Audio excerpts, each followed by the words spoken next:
Hello friends, I am Nisha Sharma, Associate Professor, Department of English. The topic that we are going to discuss today is the birth of Khadi. It is an excerpt or it is an extract from Mahatma Gandhi's autobiography, The Story of My Experiments with Truth, Part 5. In this excerpt from The Story of My Life by M.K. Gandhi, an abridged biography of Mahatma Gandhi, published by Scholastic India, the father of the nation, talks about the birth of Khadi. What is Khadi? Khadi means hand spun and hand woven cloth. In 1918, Mahatma Gandhi started his movement for Khadi as relief program for the poor masses living in India's villages. Spinning and weaving was elevated to an ideology for self-reliance and self-government. Every village shall plant and harvest its own raw materials for yarn.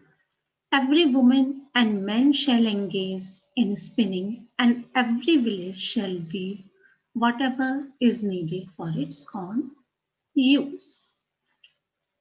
Means कि खादी जो है एक विचारधारा बन गई थी आत्मनिर्भरता के लिए और स्वशासन के लिए कि हर घर में स्त्री पुरुष अपने पहनने का कपड़ा, अपने उपयोग का कपड़ा खुद ही बुनेंगे. In the first half of this century, and in many parts even now, farmers have not enough work to earn their living throughout the year.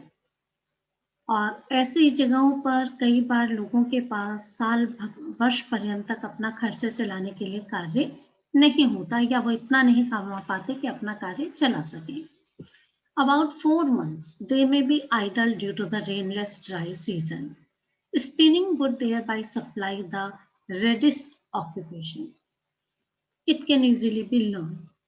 अब ऐसे में जब 4 महीने आप बारिश नहीं होने पर बेकार बैठे हुए हैं, ऐसे में स्पिनिंग जो है आपको एक कार्य पकड़ा देता है और इसे आसानी से सीखा जा सकता है.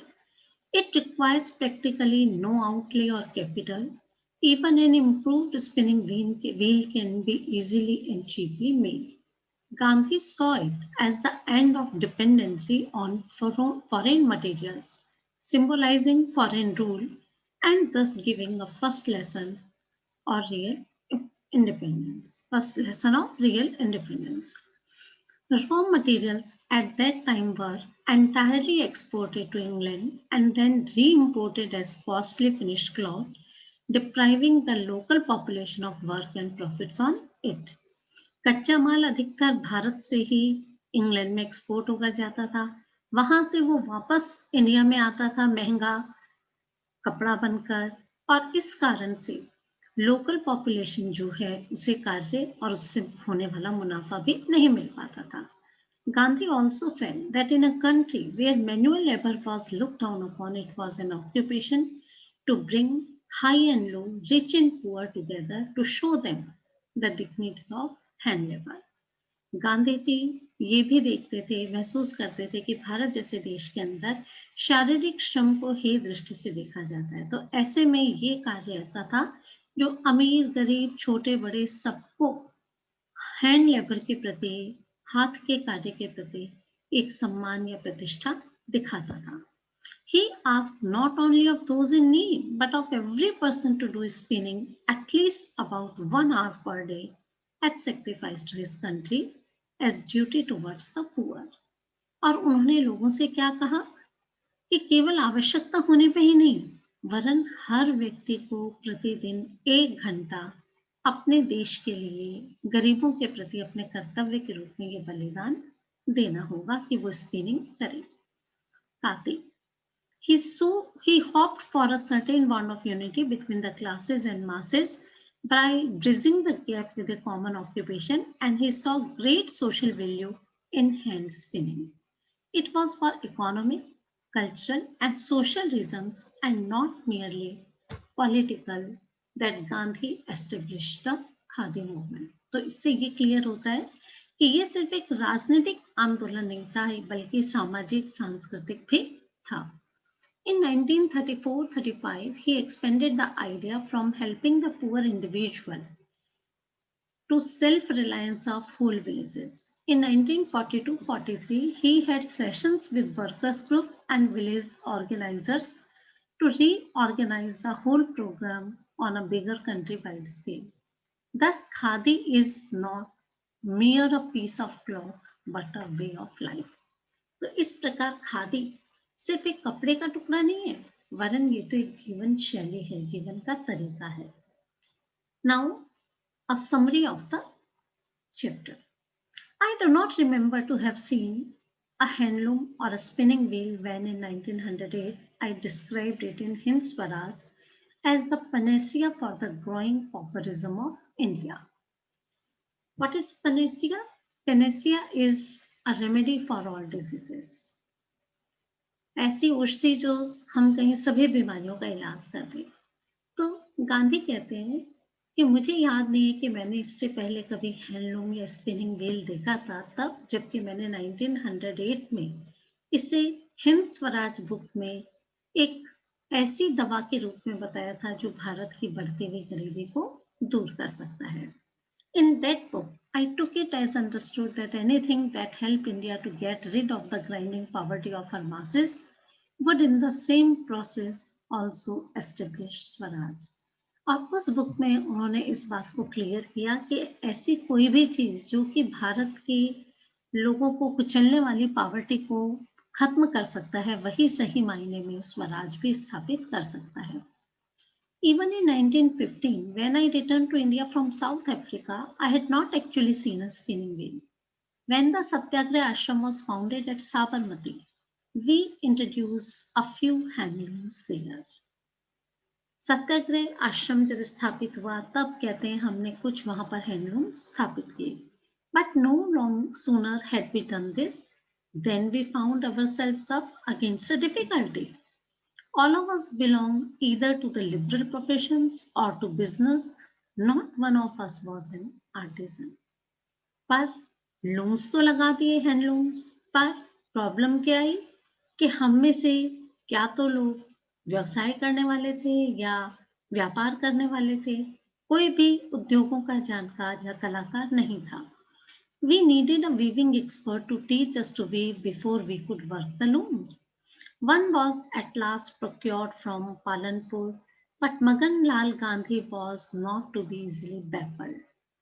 Possessed of a natural talent for mechanics, he was able fully to master the art before long, and one after another several new weavers were trained up in the ashram. मगन लाल गांधी ने सबसे पहले सीखा और उसके बाद आश्रम में कई नए वीवर्स ट्रेंड हुए. The object that we set before ourselves was to be able to clothe ourselves entirely in cloth manufactured by our own hands. We therefore forthwith discarded the use of mill-woven cloth, and all the members of the ashram resolved to wear hand-woven cloth made from Indian yarn only. और तब गांधी क्या कहते हैं, हमने अपने आगे जो उद्देश्य रखा वो क्या था कि हम अपने हाथ का बुना कपड़ा पहनेंगे, और इसलिए हमने मिल वोवन क्लॉथ को डिस्कार्ड किया, बहिष्कार किया, और आश्रम के सभी लोगों ने निश्चय किया कि वो भारतीय धागों से बना हाथों से बुना हुआ कपड़ा ही पहनेंगे. The adoption of this practice brought us a world of experience. It enabled us to know from direct contact the conditions of life among the weavers, the extent of their protection, the handicaps in the way of their obtaining yarn supply, the way in which they were being made victims of fraud, and lastly, their ever-growing indebtedness. और इस practice को अपनाने से हमें एक बहुत ही बड़ा अनुभव या हमें एक अनुभवों की दुनिया प्राप्त हुई. इससे हमें ये जानने को मिला डायरेक्ट कांटेक्ट से कि ये बुनकर किस दशा में रहते थे, उनके प्रोडक्शन की लिमिट क्या थी, उनके कामों में स्पेशली यार्न सप्लाई में क्या अड़चने थी, और किस प्रकार इन्हें धोखाधड़ी का शिकार बनाया जा रहा था, और किस प्रकार ये व्यक्ति दिन प्रतिदिन और अधिक कर्जे में डूबते जा रहे थे. We were not in a position immediately to manufacture all the cloth for our needs. The alternative, therefore, was to get our cloth supply from handloom weavers. But ready-made cloth from Indian mill yarn was not easily obtainable either from the cloth dealers or from the weavers themselves. अब हम इस position में नहीं थे कि अपनी आवश्यकता का सारा कपड़ा हम मैन्युफैक्चर कर सकें और हमारे आगे विकल्प क्या था कि हम मिल्स इसको इंडियन मिल यार्न जो था readymade cloth from Indian mill yarn was not easily obtainable भारतीय धागे से बना रेडीमेड कपड़ा इतना आसानी से उपलब्ध नहीं था ना ही तो वीवर्स के पास और ना ही क्लॉथ डीलर्स के पास all the fine cloth woven by the weavers was from foreign yarn, since Indian mills did not spin fine gowns. Even today, the outturn of higher gowns by Indian mills is very limited, whilst highest gowns they cannot spin at all. It was after the greatest effort that we were at last able to find some weavers who condescended to weave Swadeshi yarn for us, and only on condition that the ashram would take up all the cloth that they might produce. और बड़ी ही कोशिशों के बाद कुछ ऐसे बुनकर हमें मिले जो कि स्वदेशी धागे से हमारे लिए कपड़ा बुनने को तैयार हुए, पर इस शर्त के साथ कि उनके बुना हुआ सारा कपड़ा आश्रम खरीदेगा. By thus adopting cloth woven from mill yarn as our wear and propagating it among our friends, we made ourselves voluntary agents of the Indian spinning mill. This in turn brought us into contact with the mills and enabled us to know something about their management and their handicaps. We saw that the aim of the mills was more and more to weave the yarns spun by them. Their cooperation with the handloom weaver was not willing but unavoidable and tempting. We became impatient to be able to spin our own yarn. It was clear that until we could do this ourselves, dependence on the mills would remain. और अंत में ये समझ में आया कि जब तक हम स्वयं बुनना नहीं सीखेंगे, स्पिन करना नहीं सीखेंगे, तब तक मिलों पर हमारी डिपेंडेंसी बढ़ी रहेगी. We did not feel that we could render any service to the country by continuing as agents of Indian spinning mills. When the Satyagraha Ashram was founded at Sabarmati, we introduced a few handlooms there. The object that we set in the ashram before ourselves was to be able to clothe ourselves entirely in cloth manufactured by our hands. We became impatient to be able to spin our own yarn. It was clear that until we could do this ourselves, dependence on the mills would remain. We did not feel that we could render any service to country by continuing as agents of Indian spinning mill. In the year 1917, I was taken by my Gujarati friends to preside at the Brock Educational Conference. It was here that I discovered that remarkable lady, Ganga Behan Mazumdar. और गांधी जी कहते हैं 1917 में मेरे गुजराती दोस्त मुझे एक educational conference में लेके गए और वहाँ मैं उस अद्भुत स्त्री गंगा बहन मजूमदार से मिला. To her, I poured out my grief about the charkha, and she lightened my burden by a promise to search for the spinning wheel till she found it. At last, after no end of wandering on Gujarat, Ganga Ben found the spinning wheel in Vijaypur in Baroda state.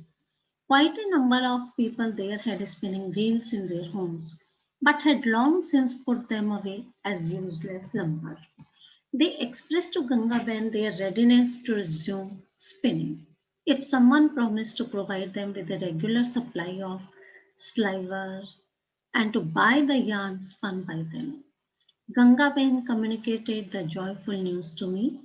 The providing of slivers was found to be a difficult task. On my mentioning the thing to the late Umar Sobani, he solved the difficulty by immediately undertaking to send a sufficient supply of slivers from his mill. I did not like continuously receiving slivers from him. Moreover, it seemed to me to be fundamentally wrong to use mill slivers. If one could use mill slivers, why not use mill yarn as well? Surely, no mill supplied slivers to the ancients. How did they make their slivers then? With these thoughts in my mind, I suggested to Gangavan to find carders who could supply sliver. She confidently undertook the task. She engaged a carder who was prepared to card cotton. He demanded 35 rupees, if not much more per month. I considered no price too high at the time. She trained a few youngsters to make slivers out of the carded cotton. Thus, the spinning wheel gained a rapid footing in the ashram. Thus, Gandhi undertakes to convince Indians to spin clothes themselves rather than rely on foreign goods in the name of self-reliance. He and his followers look for someone to teach them to spin. Gandhi's ashram is soon manufacturing not just levers for spinning wheels, but entire wheels and their accessories. He finds that spinning restores his health, even if the effect is only psychological. Soon, khadi or the movement of self reliance by producing cloth spreads.